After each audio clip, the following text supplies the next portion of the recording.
welcome to One Way Fighting. You're speaking to me, Neill Smith, and we've got a treat for you today. I've got my man all the way from South Africa. He's on the podcast, which I'm going to be dropping the details in below for you.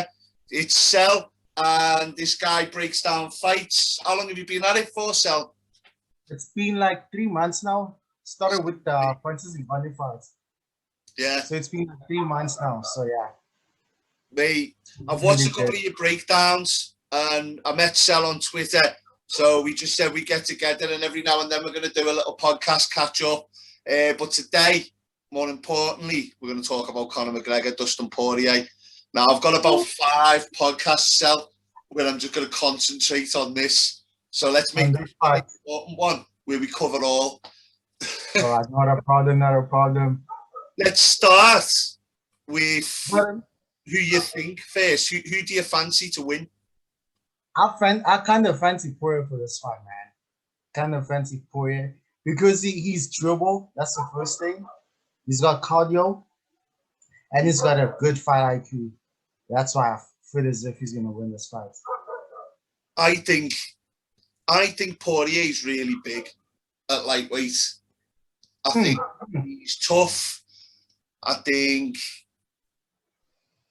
McGregor, in order to win this, I mean, he's good in his comeback fights, McGregor, isn't he? Let's face it. Against Nate Diaz, he was good. Yeah. I remember against Nate Diaz, he was good. But I mean, remember when Poirier fought Max Holloway? Yeah, good fight. That was a good fight. And he showed that he's so big. That's the thing. Do you think that the leg kick's going to come into play on the third fight? I think it will, but I think he's going to check them more. I think he's going to be more aware of them this time. That's what I feel is it's going to happen. One of the things I was watching on Daniel Cormier doing breakdowns of the 2 fights, because it's been a while since I watched the first one. And he was showing that he was throwing the leg kick in the first fight, but he was just hitting above the knee. Whereas in the second fight, he's hitting just below and hitting that side calf. And obviously, there's nowhere for the swelling to go, and that's the problem. What do you reckon? How do you reckon he's going to get around it? Do you think just checking? Because he was checking the kick in the second fight. Or I think it was a bit too late when he was checking it. Remember, because it was already affecting him, and then when he checked them, it was a bit too late. That's the thing. And his leg was already fucked up. So I feel as if he needs to check them early this time. And also, putting the pressure on Poirier is going to be important. Yeah, I think if McGregor wins, it's one of 2 ways. I think he goes in and he switches his stance from southpaw to orthodox constantly to try and avoid that kick. Or he goes in and he rushes him and he tries to knock him out in the first round. Because even if he lands that leg kick in the first 2-3 exchanges, he can push through the first 2 or 3, still have some mobility. But if he wins, I see it first round. Me too. I don't really see him. If it goes past the first round, I don't see him having a chance against Poirier. Poirier is tough and McGregor gets tired easily. That's another problem. He gasses out pretty easily. Yeah. Do you think, though, it's going to go that far? I don't see it going longer than 3 rounds. I don't think he's going to gas necessarily in the second or third round. I think it'd be really unexpected if it gets into the 4th and 5th, wouldn't it? Yeah, I think it's going to be knockouts for either fighter. I think it's going to be knockouts.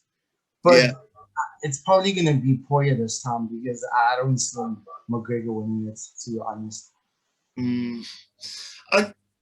I pretty much agree with you at the minute. What do you think, though?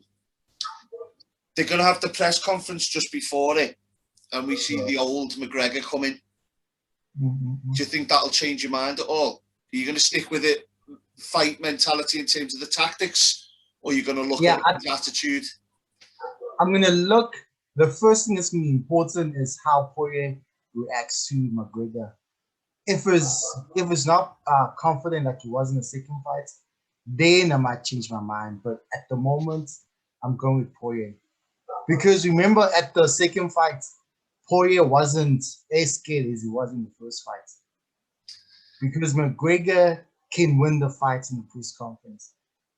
Yeah, I think that's like 90% of what happened. There was too much of the being nice to each other, and I felt like there was respect. There was respect, I think. Yeah, to some degree. To some degree, I think respect. I think it was more being humbled by Khabib that he didn't want to come just because he did the same with Donald Cerrone. And ever since Khabib humbled him, I feel like he's done the whole, I don't want to have to go through that again. Where I mean, he went to court and everything, didn't he, for throwing stuff at the bus with Khabib. Stuff got out of hand. I feel like, yeah, I just feel like he'd been humbled. But I think now he has to come out and be that old Conor McGregor. That's his only chance. And I feel as if he needs to be extra confident and put on the pressure on him, because the thing with Poirier is he never gives up. That's the thing. He's a cardio. But what do you think? Do you think the takedowns are going to be important, though? Do you think Poirier might get the takedowns? Do you think that Poirier might go for the takedown? Yeah, I mean, he did in the second fight, didn't he? I think it's a massive thing for him. I think at the end of the day, what he did find was all the extra work McGregor put in. I mean, it wasn't like a great takedown defense or anything, but he managed to get back up to his feet. And I think what people seem to underestimate early days when he fought Chad Mendes, even though he had a short camp for that, he showed that he can deal with people on the ground. I don't think he's as bad as everybody says he is. And on the ground? Yeah. And I mean, against Khabib, he stayed up there until the fourth round. He wasn't badly hurt until the fourth round. So he's not bad on the ground, but I mean, I think the takedowns will be important, though. Yeah, I mean, look at Edson Barboza. Was it the second round? He stopped Edson Barboza, and he's a black belt Brazilian Jiu-Jitsu. Exactly. So Khabib did that to Edson Barboza, but it took 4 rounds for Conor McGregor. So I think the takedown will be something that Poirier might put into the fight, but I feel like he's going to use it to set up more like the kicks and his attacks. I think he's going to throw a lot of feints with the leg, and depending on how McGregor reacts or what it is Poirier plans to do off those, I don't think he's looking to take it to the ground unless he can get some ground and pound in, because that would be the perfect way for Poirier to knock him out, to stop him with some ground and pound, just to completely end his career. Exactly. And I think, do you think there's a way for Conor, if he loses fight, to fight for the belt again? Well, he's ranked 5th now. Yeah. It depends on his ego, doesn't it? I mean, the only way you get, if Poirier goes and fights Oliveira afterwards, beats Oliveira, gets the belt, it's the only way McGregor gets another rematch if he goes back through the rank and beats 2 or 3 of the top guys. But with the money he gets paid, is he going to string together three fights to have another shot at the belt? Or is he just going to think, I've got enough of a legacy, leave it? I think he's going to go for the money fight after this. If he loses his fight, he might fight like the likes of Nate Diaz or Masvidal also. That's what I feel that's going to happen next time. If he loses, though. Yeah. Because it's going to tarnish his name badly. Well, what you just said there, Ashley would do the weekly one where I said to him the other day, this is the single most important fight that he has had. And the reason being for me is losing to Khabib is one thing, but Khabib's heavy at lightweight and McGregor primarily was a feather when he started.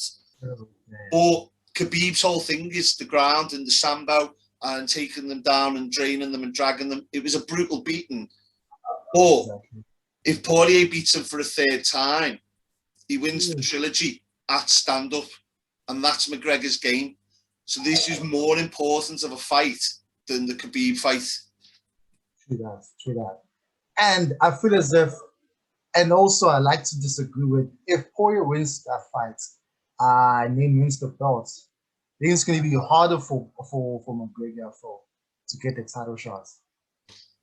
Yeah, no, I mean, what I meant by that was it'll be hard. That'll be the only way he gets to fight Poirier again. Oh, yeah. Oh, because he's not going to fight a fourth time. No, he's not. Yeah, it will be harder for him to get a shot. He's going to have to knock at least three fights together in the top 5. Because with the other cards going on around him in the next month, he'll go from 5th to about 7th, depending on how those fights go. And imagine the deadly guys that are in the lightweight division. But there's some tough fights. There's some really tough fights. I mean, Justin Gaethje is waiting for a fight at the minute, isn't he? Isn't he going to fight Marco Chandler or something? Oh, sorry. No, you're right. Sorry, he is, yeah. Sorry, you're 100% right. I think we talked about that the other week. That's an exciting fight. That's really exciting. That's going to be a brawl. That's going to be amazing. Yeah. I seen something on Mike Chandler saying it's the fight everyone wants to see. And I also want to see it. But I mean, this upcoming fight, though, I mean, why don't the UFC? The UFC should have made this fight a title shot, though.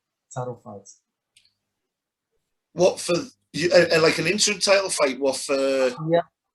For that, they shouldn't have made the Oliveira fight the title fight. They should have made this fight. Oh, I quite liked the other fight. I thought it was a good match. I mean, they offered it to Poirier. He chose to fight McGregor. He chose to fight McGregor for the money. He took the money. He said that because he knew if he fought McGregor, he'd get the money.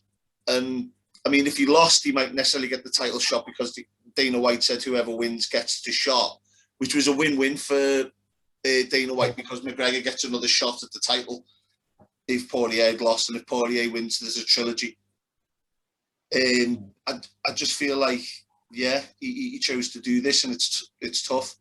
I think who would you say would beat? Let's say Poirier wins. Who's going to win against Oliveira? I think Poirier takes it. Oliveira. But I mean, Oliveira he surprised me in the other fights, in the Chandler fights. He surprised me. Well, he's just come out on Twitter today saying he'll beat both of them by knockout. Ooh. Starting some fires. Telling you. By knockout, not even by knockout. By knockout. But he's just knocked out Mike Chandler, hasn't he? So he thinks he's it now. I mean, I agree with him. He's good stand up now, but yeah, I was impressed by his stand up. I wasn't impressed before, but I was impressed in that fight. He's got some good stand up. And the thing is, if you watch his highlight reel and you look at his submissions, you do not want to go to ground with that guy. When he chokes you, he near takes your head off. And it's scary. Remember what he did to Tony? Yes, yeah, that was crazy. It's crazy. And he's another one for another time, Tony Ferguson. But did you see his arm? It popped. Yeah. I saw it. It popped. And he still fought. Still didn't tap. Yeah, he's a tough guy. Interestingly, Paul Craig. Is it Paul Craig, the Scottish fella? And he dislocated his elbow joint and it popped. I'm trying to think of the guy's name. Jamal Hill. Jamal Hill, yeah. Another one. There's been some insane arm injuries over the last few months. You saw the one with Weidman. Yeah. He's done an interview as well, like a Zoom chat, like what we're doing with Anderson Silva, basically apologising to him because he said after the first leg break with Anderson Silva, he said he was posing with fans. They were checking the kick and he was throwing the kick after he'd broken Anderson Silva's thing. And he said one of the first people to ring him after he got his leg broke was Anderson Silva, and he talked him through who to go to see to get it repaired, talked him through what he's got to do, physio and everything. So they're quite good friends now, but that was insane. The similarities between both of the injuries, breaks. The injuries, yeah, that was hectic. Unbelievable, man. Unbelievable. But you said first round for Dustin Poirier. No, I think second round. Second round, sorry. Funny you should say that. So the man who some might say knows better than us, George St. Pierre, is put on. I think. I remember. Yeah, I saw that. He said McGregor's in the win the fight. McGregor in the second, yeah. So he disagrees with both of us because I think Poirier. I don't know what round, maybe the second, but I think if McGregor was to win, it'll be early. It'll be the first round. In the first round, that's what I also feel. If he doesn't get it done in the first round game, it's trouble. I feel it's Poirier's fight. Yeah, unless he spends the first round feeling out his fight plan and he just keeps distance and just gets edges close, edges out, but doesn't really trade. I don't see it going any other way. That's not his game, though. That's the thing. Yeah, he's got great distance management, though. I can't help but feel he was a bit flat-footed on the front foot. And in the second fight. Yeah, I think if he goes back to that karate stance a bit more, though, I don't think that helps him much more because he's got that big wide stance. He's offering the foot a bit more. I know he's a bit lighter on his feet in and out, but I feel like he's going to have to switch his stance from southpaw to orthodox regular. Just keep switching throughout the fight. Keep Poirier guessing. Yeah, make him guess exactly, and feint a lot, and also feint a lot. Yeah, exactly. Yeah, and I think if he is in southpaw, I think he's going to look for a lot of front kicks and teeps because if he's constantly got that front leg coming off the ground, then it's harder to kick. And the worst damage comes when that foot's planted. So if he's got his leg constantly coming forward and throwing feints, it'll put Poirier off throwing that calf kick. That calf kick, exactly. And then in the striking battle, McGregor's going to win that. Oh, yeah. Yeah, I think so. He traded well in the first round. He looked like he still had it in him. He's got to wonder about his mentality. He had it in him. He was looking great in the first round. But then the leg kicks, once the leg kicks came into play, that was when it was game over, basically. Yeah. Wasn't the leg kicks that stopped him, though? I mean, he got dropped. Who? McGregor? They just stopped him from getting out of the way of it. They just made him a sitting duck. That was all, wasn't it? But yeah, I can't. I've got to agree with you, though. I see Poirier. I just feel like as well at lightweight, rather than Federer, he's just that much bigger. He's so big. Yeah, his shoulders. He's super big. Back's like that. Unbelievable. Like yeah, I remember watching it live and just thinking, shit, he's big. Like big for a lightweight. Who was he fighting? The McGregor fight. There was just when they were calling out the names of Bruce Buffer, he turns with his back to the cage and he doesn't look as big from the front, and then you just see his lats just coming out. His back. Yeah, his back and his shoulders are just huge for like that weight. Exactly. That's his advantage. I remember against Max Holloway. If you look at that fight, Max Holloway threw more shots. But because Poirier is tougher, he's bigger, he threw more hard shots in that one. Yeah, they were more significant. Yeah, exactly. And I feel as if it's the same thing's going to happen in this fight. Well, he throws more problems. That was one that's going off point. But I'll ask you, see what you think, because I discussed this on my last podcast with Ashley. He's off this week anyway. So Max Holloway is out of the Rodriguez fight, right? Yeah, the Rodriguez fight. I don't know if they've.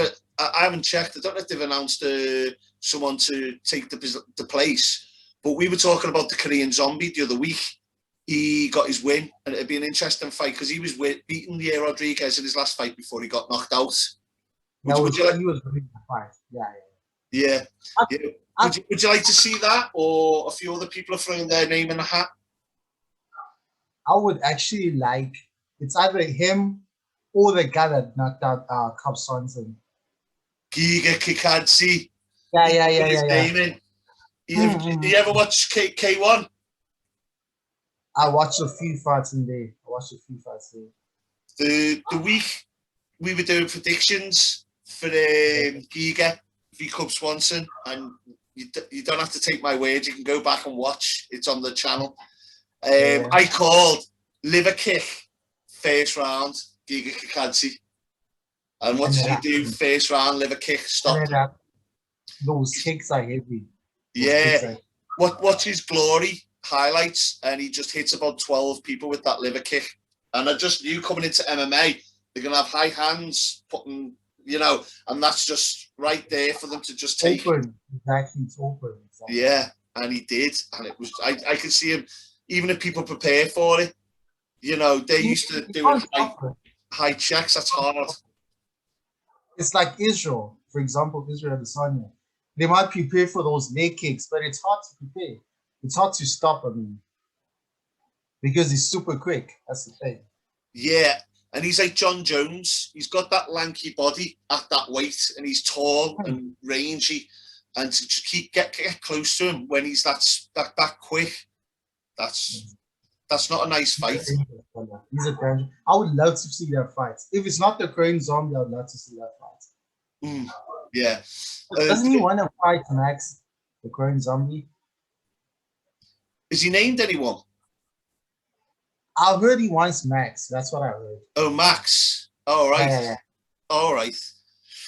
I'd take the title shot if I could. Is he ranked third now? Yeah, he's ranked third, I think. Third or fourth. Third. I mean, he's well within his rights. To ask for the winner of Ortega and Volkanovski. That's it. Sorry, the Rodriguez fight, he's within his rights for. I wouldn't say for the title, sorry. I was getting ahead of myself there. Yeah, I think he's well within his rights to take the Rodriguez fight because that'd set him up for the title. Edson Barboza was the other name that got thrown into the hat. He offered up his name saying he'd fight even though he's just fought recently. That's also a good fight. That's also a good fight. And his stoppage, can't remember the guy's name, where he hit him and then he took a second to realise he was getting... 10 seconds and then he got knocked out. That was crazy. It's insane. I've never seen anything like that. But I mean, he was hitting him with heavy blows. I mean, those leg kicks. Yeah. I mean... Explosive. Earlier on in his career, they were more terrifying. But I think other than... You watch the Aldo Faber fight, I don't think you see more terrifying leg kicks than those leg kicks in that fight. I mean, if you never see a picture of Uriah Faber's leg after that fight, but Edson Barboza's the other one. Edson Barboza's leg kicks are just... It's undeniable, the power. I mean, no one would want to take that. And it's quick. That's the thing. It's quick. Yeah. Yes. I saw him against Paul Felder also. You remember against Paul Felder? Yeah, 100%. He's just retired as well, hasn't he? Yeah, Paul Felder retired. I don't blame him. To be honest. Yeah, I mean, I think he's doing all right as a pundit, like a commentator, isn't he? So yeah, I like him as that also. Yeah, he's got a good career there. He's not going to fight for the title anytime soon. I think he was about 10th ranked anyway, wasn't he? Yeah, 10th, 9th on that day, so wasn't going to happen. Yeah, I mean, it is what it is. So what I'm going to have to do is I'm going to have to wrap up because I've got about 3 other podcasts tonight. But what's our undeniable thing is we're both in agreement that we think Poirier at the minute. What I'll do is when we arrange our second podcast, because I'm going to go on your podcast next week, aren't I? Should we do that for just after the press conferences so we can see if it changes our mind? When is the press conference on Thursday, right? It'll be Thursday night. It'll be Thursday day. So if you want to do Thursday night, we'll see what we think. And what I'll do, guys, is I'll put on the video the details for your Sel's channel, for his Twitter and any other contact details. If you subscribe to me, you need to go on. You need to subscribe to him. You need to follow him on Twitter, keep up to date with his videos for him, and hit the notification bell as well for him. Sorry? I'm just talking to the people out there, so telling them to subscribe to you. Oh, yeah, guys, please subscribe to my channel. The name of it is the SM Show.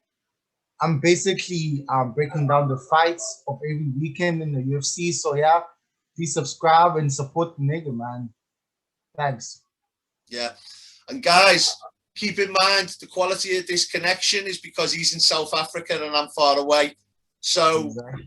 the quality is much better on his videos. This is just because we're a while away. So go there, have a look at his channel. I'll put the links below and enjoy your night, guys. Sel, Thank you very much, bro. thank you, man. Until next time.